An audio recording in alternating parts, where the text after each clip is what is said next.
Thank you, धन्यवाद। भगवान बिरसा मुंडा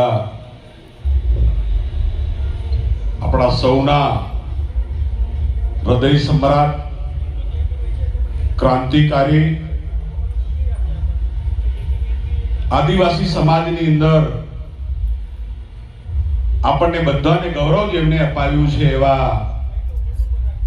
ભગવાન બિરસા મુંડા ની યાત્રા લઈને નીકળેલા ગુજરાત સરકારના આપણા મંત્રી મહોદય,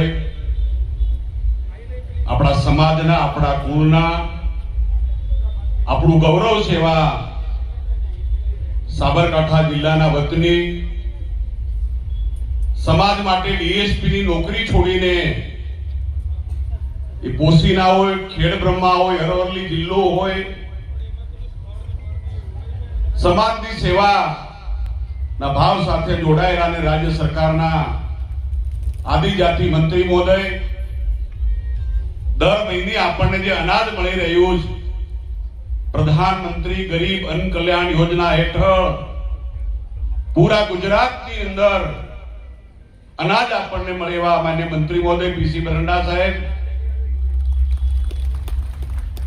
બીજા આપણા જ આ વિસ્તારના લોકપ્રિય ધારાસભ્ય,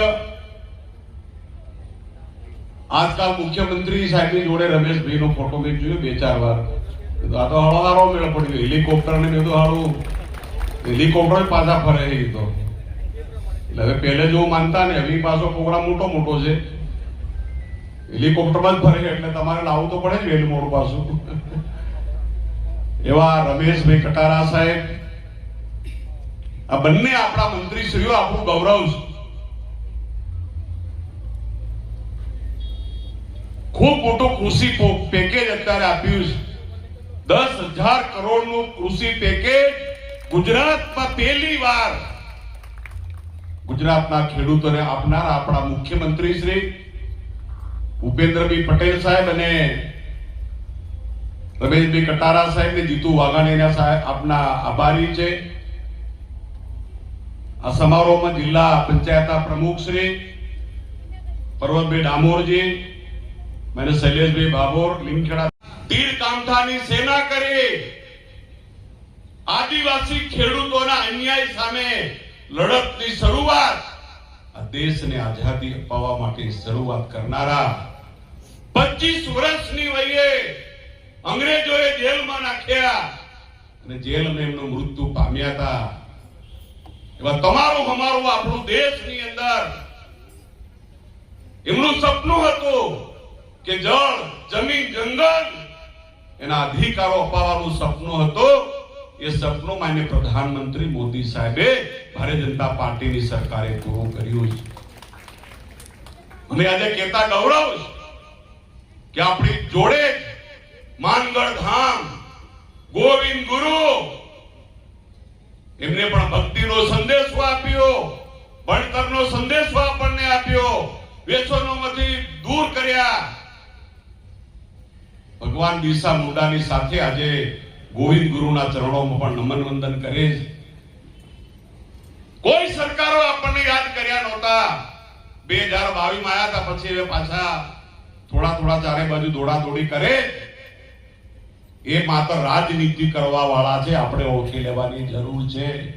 આદિવાસીઓનો ઇતિહાસ, એનું ગૌરવ, આદિવાસીઓ આગળ આવે, ભણે ગણે, એના માટે માત્ર ભારતીય જનતા પાર્ટીના દેશના પ્રધાનમંત્રી અને ગુજરાતના મુખ્યમંત્રી ભૂપેન્દ્રભાઈ પટેલ સાહેબ આજે કામગીરી કરી રહ્યા છે।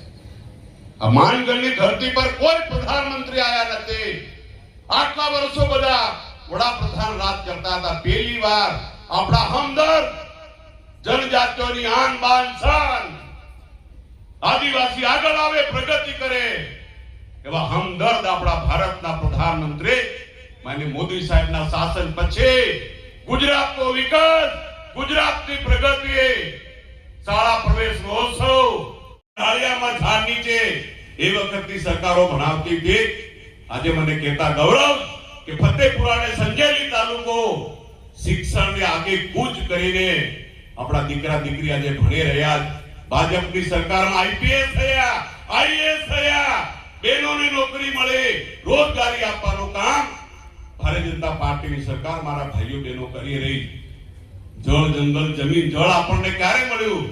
ગઈકાલે રમેશભાઈ કટારા સાહેબે જોરદાર વાત કરી સંતરામપુરો કે નેવલનું પાણી મોબળે ચડાવવાનો કામ ભારતના પ્રધાનમંત્રી માનનીય મોદી સાથે કર્યું.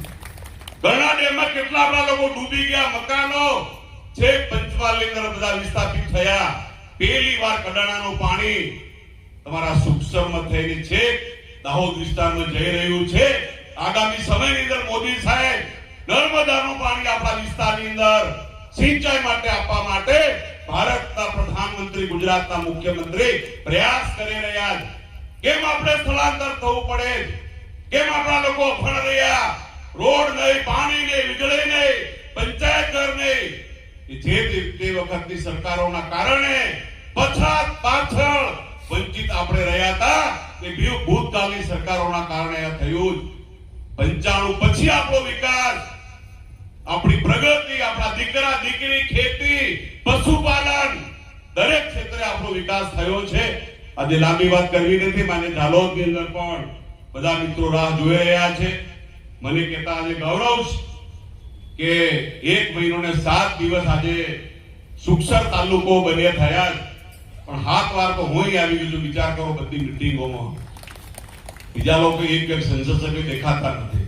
તો ભલે થાવ ઓળા આગવા કઈ જવાય કહો. ઘેરવાળીએ મારે માંદી ઉરવાનું થાય એવું નહીં કે પાણી વાળવા એવું નહીં. વિરોધ પક્ષ એવી વાતો કરે કે સંસદ સભ્યો દેખાતા નહીં. કાલે 4 જગ્યાએ નોતરો ફતેપુરા કર્યું કહો તો બીજું શું કરીએ? નોતરો કરવા આવીએ, તેલ ચડાવવા આવીએ, પાછા આણામાં આવીએ, વાસ્તામાં આવીએ. બેહવાય એમ તો નહીં કીધું તો અમારી ભાઈ બેટા તરીકે ફરજ છે. વિરોધ પાર્ટી વાળા કે શું કામ કર્યું ભાજપ વાળે? કે પૈસા નહીં મળ્યા તમને બધાને? મને કહેતા આજે ગૌરવ કે પ્રધાનમંત્રી ગરીબ અન્ન યોજનાની અંદર માન્ય મંત્રી મોદી બેઠા. કેન્દ્ર સરકાર રાજ્ય સરકારને આપે, રાજ્ય સરકાર જિલ્લાને આપે. 167 કરોડનું અનાજ ફતેપુરા વિધાનસભાની અંદર પહેલી વાર ભાજપની સરકારે આપ્યું. મારે વિરોધ પક્ષને કેવો 8 વર્ષ તમે રાજ કરી ગયા. તમે ને ખેડૂતોને પૈસા આપ્યા, તમે કોઈ અનાજ નહીં આપ્યું. આપણે બીમાર પડે હૃદય, કિડની, કેન્સર એ રોગો માટે પણ મોદી સાહેબ 10 લાખનું કાર્ડ આપનારા પહેલા ભારતના પ્રધાનમંત્રી મોદી સાહેબ છે. અને જે લોકો હમણાં તાલુકા જિલ્લા જીતવા હું કે અરે ભાજપ વાળે કર્યું હું યાર, કરી વર્તી રાજમાં છે કે પાછા તો આવી નહીં કર્યું કામ ભાઈ. એમની પાસે કોઈ પ્રશ્ન નથી એવું મને પોતે લાગે. ગઈકાલે મીટિંગ કરી ગયા એ લોકો. શૌચાલયથી માંડી લખણપુર 66 કેવી રિલિસ્ટેશન, 6 કરોડ હિંદોલા એકલવ્ય મોડલ સ્કૂલ તાળી પાડો, પ્લાસ્ટર થઈ ગયું. અત્યારે 31 કરોડની સ્કૂલ સુખસર ફતેપુરાના બાળકો ભણે એના માટે અંગ્રેજી મીડિયમની સ્કૂલ માન્ય મોદી સાહેબે આપી છે. અને પીસી બરંડા સાહેબ રાજ્યના આપણા મંત્રી મને કહેતા ગૌરવ કે એમની સરકારો માસ્ટરો નહોતા, ગણિત વિજ્ઞાન અંગ્રેજીના શિક્ષકો નહોતા, હેડ માસ્ટર નહોતા, ઓરડા નહોતા. અરે શિક્ષકો બેહવા પૂરતી ખુરશી નથી. મારા ફાધરે શિક્ષક નથી, પછી રાજકારણમાં આવ્યા. મને એની પણ પૂરેપૂરી ખબર. તો ભૂતકાળની સરકારોએ શું કર્યું? હું વિરોધ પક્ષને પૂછવા માંગુ છું. દરેક તાલુકામાં વિજ્ઞાન પ્રવાહની કોલેજ, દાહોદની degree engineering college Murabi Katara સાહેબને મળી. જોરદાર તાળી પાડો, એમના પ્રયાસના કારણે આપણને મળી. દાહોદની Zydus hospital, medical college, PG college તો કોંગ્રેસ વાળા કઈ હોય ગયા હતા, વિરોધ પાર્ટી વાળા ક્યાં હતા? તમારા તાલુકા જિલ્લામાં જીતવાનું લડવાનું તમે લોકોને ભરમાવા માટે, ગુમરાહ કરવા માટે ગામે ગામ બધા નીકળ્યા છે. 2022 માં આવ્યા હતા, પછી કોરોના મતદાર ખોવાઈ ગયા. પાછા હમણાં બધે આપને બાપડ આટા મારે છે. ટીનાના ગામ બાજુ આવે છે, નજીક રાજસ્થાન પડે. એટલે આપણે કોઈએ ભૂલે પડવાની, ભરમાવાની જરૂર નથી. આપણો વિકાસ, આપણી પ્રગતિ ભગવાન બિરસા મુંડાના માર્ગે દેશના પ્રધાનમંત્રી માનનીય મોદી સાહેબ કામગીરી કરી રહ્યા છે.